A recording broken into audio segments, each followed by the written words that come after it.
Gas সংকটের কারণে আমরা শ্রমিকের বেতন দিতে পারছি না, আমাদের গ্যাস বিদ্যুৎ বিল এসেছে। আগামী 12 মাসের কিস্তিতে পরিশোধ করার একটা ব্যবস্থা যেন করে দেওয়া হয়। সরকারকে এই গ্যাস সংকটের মধ্যে যে কি পরিস্থিতি আছে, আমরা কি করতে পারি এই ব্যাপারে সুস্পষ্ট সুনির্দিষ্ট দিক নির্দেশনা আমাদেরকে যেন সরকার দেন।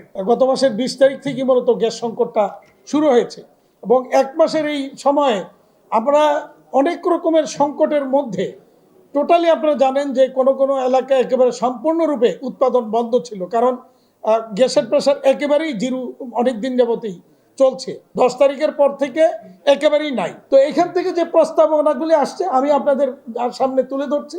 সরকারকে আমরা বিনীত অনুরোধ করব যে এই বিষয়গুলি ভেবে দেখার জন্য এবং প্রয়োজনীয় পদক্ষেপ নেওয়ার জন্য।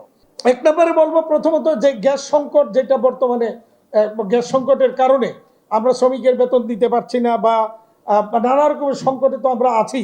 তো এই পরিস্থিতিতে প্রথম দাবি হচ্ছে জুন জুলাই মাসের, ইতিমধ্যে জুন জুলাই মাসের যে গ্যাস বিল, আমাদের গ্যাস বিদ্যুৎ বিল এসেছে, সেই বিলগুলি আগামী 12 মাসের কিস্তিতে পরিশোধ করার একটা ব্যবস্থা যেন করে দেওয়া হয়।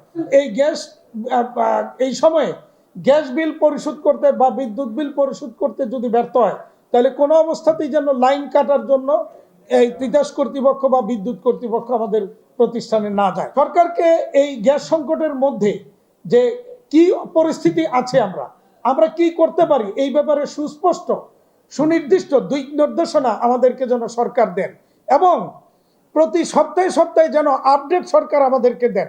মানে এটাকে যেন আমরা একটু অন্ধকারে আছি, কি হচ্ছে, কেন হচ্ছে, কি পরিস্থিতি আছে, কবে নাগাদ এই সংকটের সমাধান হবে, এই ব্যাপারে আসলে আমরা কোনো সুস্পষ্ট সরকারের কাছ থেকে দিক নির্দেশনা পাচ্ছি না। সকল প্রকার গণপরিবহনের এই সিএনজি ব্যতীত, মানে সাপ্লাই ব্যতীত অন্যান্য সকল পরিবহনে বা অন্যান্য জায়গায় এই সিএনজি সাপ্লাইটা বন্ধ করার জন্য সরকার যেন ব্যবস্থা নেয়। সকলেরই একটা বক্তব্য ছিল কমন, সেটা ছিল অবৈধ সংযোগ যেন বিচ্ছিন্ন করা হয়। সর্বশেষ যে অনুরোধটা আসছে, এটা বাংলাদেশ সরকারের কাছে এবং বাংলাদেশ ব্যাংকের কাছে অনুরোধ করা হয়েছে যে এই পরিস্থিতিতে আমাদের ঋণের কিস্তি পরিশোধ করতে অনেকেই ব্যর্থ হবে। এই ব্যর্থতার দায় তাদেরকে যেন অ্যাসেস করা না হয়, ক্লাসিফাইড না করা হয়। এটা যেন আগামী যতদিন পর্যন্ত গ্যাস সংযোগ এরকম গ্যাসের সরবরাহ স্বাভাবিক না হবে, ততদিন পর্যন্ত আমাদের এই ঋণের কিস্তি পরিশোধটা যেন বা অ্যাসেস করা থেকে যেন বাংলাদেশ ব্যাংক বিরত থাকে।